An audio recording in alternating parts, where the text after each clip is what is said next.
I'm lying in this nursing home bed right now, staring at my phone, looking at my own house listed for sale online. The house I signed over to my son Michael 3 months ago. The house he promised would always be my home. I raised Michael alone after his father left when he was 6 years old. I worked 2 jobs to keep that roof over our heads. Morning shift at the diner, evening shift cleaning offices downtown.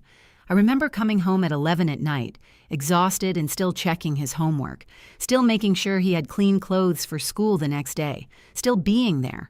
Michael was always the smart one. He got straight A's without me having to push him.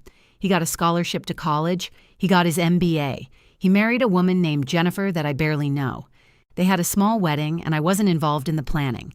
I told myself that was normal, that mothers need to step back and let their sons build their own lives. Last year, I had a stroke. It wasn't severe, but it was enough that I couldn't manage the stairs in my house anymore. My left side was weak. I'd stand at the bottom of those stairs and feel afraid of them for the first time in 30 years. The stairs I used to run up and down carrying laundry baskets, carrying Michael when he was small and fell asleep on the couch. Michael visited me in the hospital with papers. I remember the fluorescent lights overhead and the smell of disinfectant, and my son sitting in the chair beside my bed with a folder in his lap. He said he'd take care of everything if I transferred the house to him. He said it would make things easier, that he could handle the renovations and the contractors and all the details I couldn't manage anymore. He promised I'd move back in once the first floor was renovated for accessibility. He promised it would always be my home.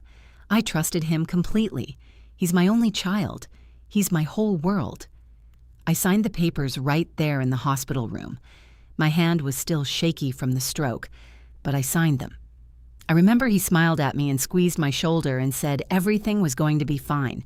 The rehab center was supposed to be temporary, just until the renovations were done, just until the first floor had a bedroom and a bathroom I could use without climbing stairs. They told me I was making good progress. My physical therapist said I was one of her most determined patients. I worked hard because I wanted to go home. Michael's visits became less frequent. At first, he came every week. We'd sit in the common area and he'd tell me about work, about Jennifer, about their plans. Then it was every other week, then once a month. When I asked about it, he said work was busy. He said they were traveling. He said life was complicated right now. Every time I asked about the house, he had a new excuse. The permits were delayed. The contractor had to push back the timeline. There were budget problems they hadn't anticipated. The work was more extensive than they'd thought. Each excuse sounded reasonable by itself, but together they started to form a pattern I didn't want to see. I started calling him more often. I tried to keep my voice light, tried not to sound like I was nagging, but I needed to know when I could go home. Jennifer began answering his phone. She'd say he was in a meeting. She'd say he was driving. She'd say he was busy and would call me back later. He rarely called back. My neighbor Helen visited me last Tuesday. We've been neighbors for 18 years. She brought me cookies from the bakery I used to walk to every Sunday morning. She sat in the chair beside my bed and we talked about the weather and the neighborhood and small things. But she looked uncomfortable. She kept glancing at the door like she wanted to leave. She finally told me she'd seen a for sale sign go up in my front yard yesterday. She said she thought I should know. She said she was sorry to be the one to tell me. I felt my chest tighten. I told myself there must be a mistake, some misunderstanding. Maybe Michael was selling his own house and the address got mixed up somehow. Maybe the sign was for a different property and Helen had gotten confused. I made excuses in my head even though I knew. Somewhere deep down, I knew. That night, I couldn't sleep. I lay in the dark listening to the sounds of the nursing home. Someone coughing down the hall, the nurses talking quietly at their station, the hum of the vending machine. At 2 a.m, I picked up my phone and searched for my address online. And there it was, my house. The house I'd lived in for 24 years, listed for $340,000. I called Michael immediately. My hands were shaking so badly I could barely hold the phone. It was 2:30 in the morning, but I didn't care. I needed to hear his voice. I needed him to explain. He didn't answer. I called again. Voicemail. I called a 3rd time, a 4th time. Every call went straight to voicemail. I left a message on the 4th call. I tried to keep my voice steady, but I could hear it breaking. I said I'd seen the listing. I said I needed him to call me back right away. I said, please. I finally reached Jennifer the next afternoon. I'd been calling all morning. When she answered, her voice was careful, guarded. I asked her about the house, and she went silent. Not the silence of someone who doesn't know what to say, but the silence of someone who's been expecting this call and dreading it. She said they needed to make some financial decisions. She said that in exactly those words. Financial decisions. Like my home was a stock they were selling. Like the place I raised my son was just an asset on a spreadsheet. She said Michael would explain later. She said she had to go. When Michael finally called back 2 days later, his voice was cold, defensive, not like my son at all. I asked him about the listing, and he sighed like I was bothering him with something trivial. He said the nursing home was expensive. He said I'd need long-term care. He said selling the house was the responsible choice. He used that word, responsible. Like I was being irresponsible for wanting to keep my own home. I reminded him of his promise. I reminded him he said I could move back in. He said I was remembering things wrong because of the stroke. Those were his exact words. He said my memory wasn't reliable anymore.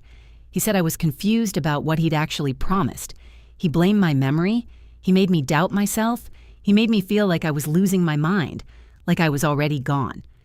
I contacted a lawyer that Helen recommended, a woman named Patricia, who works with elder rights cases. I'd never needed a lawyer before in my life.